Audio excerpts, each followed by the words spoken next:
there was certainly like a rebellious, like youthful rage kind of in me.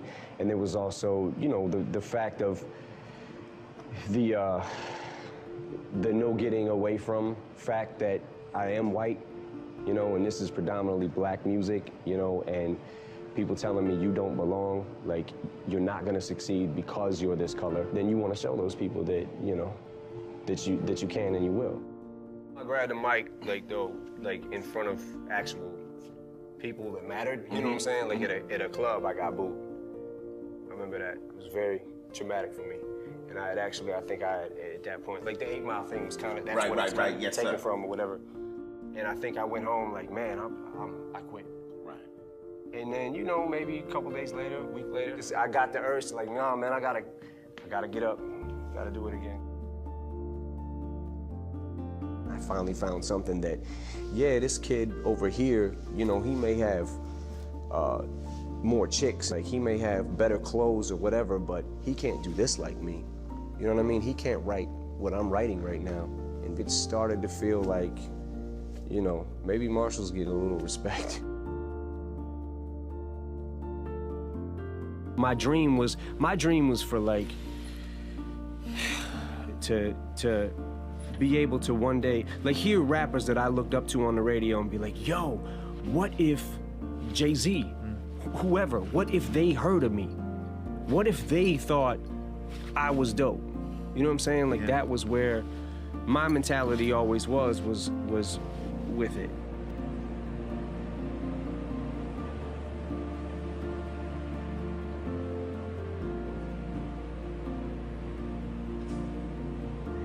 One of my greatest inspirations or things that I would feed off of basically was just obviously people not believing in the, you know, the cloud of doubt that kind of I felt hung over my head and wanted to just prove everybody wrong. You know what I mean? I wanted to make it, and I was gonna make it regardless of what anybody said.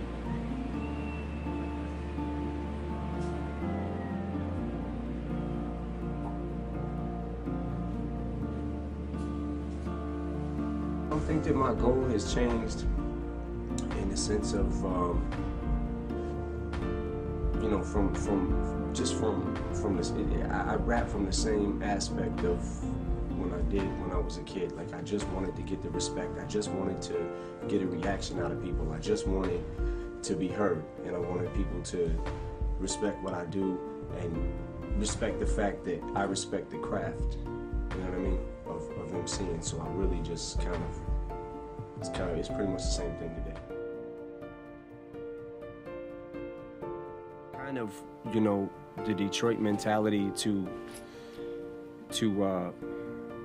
we're kind of the underdog. I feel like we've always been the underdog, and that's kind of how, you know, I've always taken that, it kept that with me. You know what I'm saying? That I want to say fighting spirit that Detroit has. You know, because Detroit, you know, is so resilient. You know, like I feel like our like people there, we have this, you know, kind of Detroit versus everybody mentality, because I feel like people, the way that people look at us, they always count us out. You know what I'm saying? So I know that attitude is displayed a lot in my music, but I think that that's where it comes from, is just from, you know, just feeling like we're being counted out.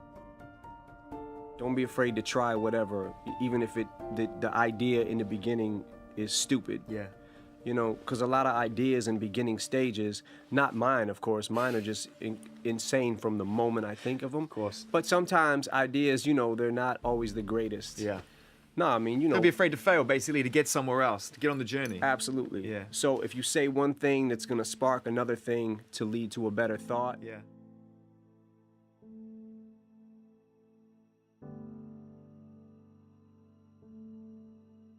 I always write, you know, and I probably always will.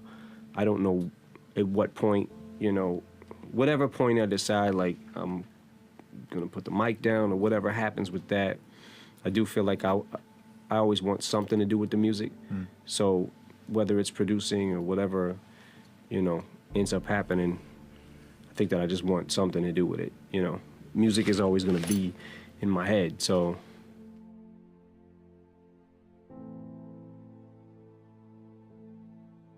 I make music, and whatever comes along that seems like it might be interesting or fun, because at this point, I just want to have fun with it, you know? Like, I just want to make sure that whatever it is something that I'm passionate about and that I believe in, you know, because otherwise, just going through the motions.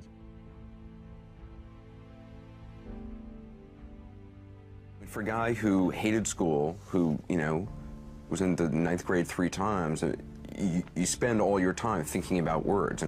I found that no matter how bad I was at school, like, and no matter how low my grades might have been at sometimes, I always was good at English. But I heard that you used to read the dictionary. I just felt like I want to be able to have all these words at my disposal in my vocabulary at all times, whenever I need to pull them out. You know, somewhere they'll be stored, like, locked away in.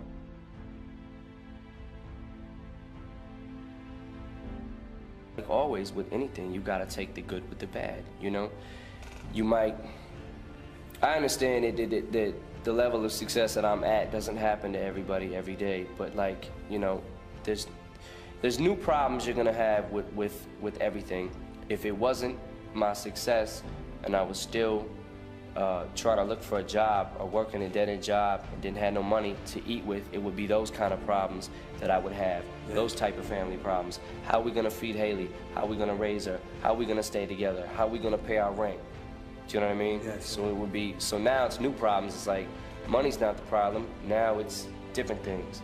Other people interfering in our lives and our business. So you gotta take the good with the bad.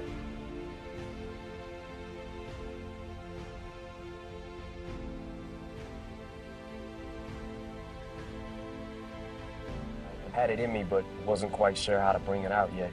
I wanted people to hear me so bad, and I wanted to do my shit, but it was like, you know, them jitters and them, I'm scared, I'm not scared. That whole struggle and everything, especially early on for me, which I love being on stage and stuff like that. Once I got a mic, I was cool, but it was that prompting me to do it and get up there and not be scared to grab that and just rock. I feel like anybody can do anything they set their mind to. It depends on how bad you want it, and I wanted to do it. You know, at this stage of my life, I don't feel like there's too much that I can't do. I don't mean to sound cocky or nothing, but if I, like, really, really want to do it, I don't give up that easy.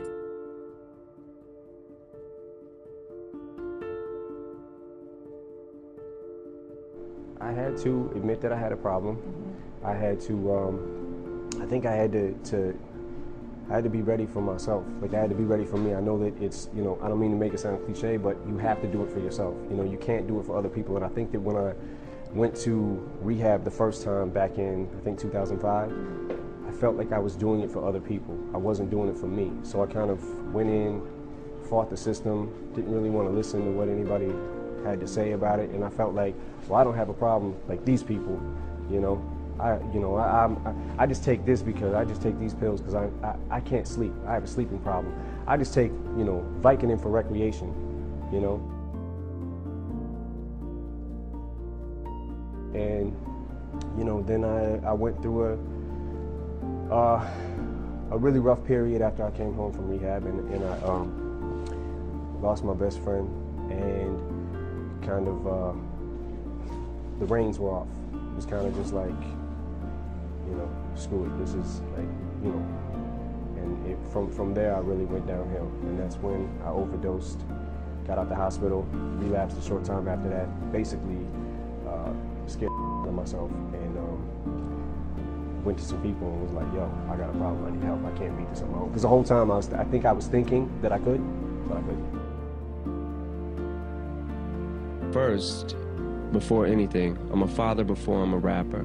So, you know, my daughter comes first no matter what, and if there's important things going on in her life that I need to be there for, then I'll drop what I'm doing, or we schedule around it. And a lot of times I take her with me, and, you know, she's been on the road with me before, so she's like my little homie, man. Like, she's like my little sidekick sometimes. It's hard Like, I'm not gonna front. Like, sometimes it gets hard to try to balance them out, but like I said, before anything, I'm a father.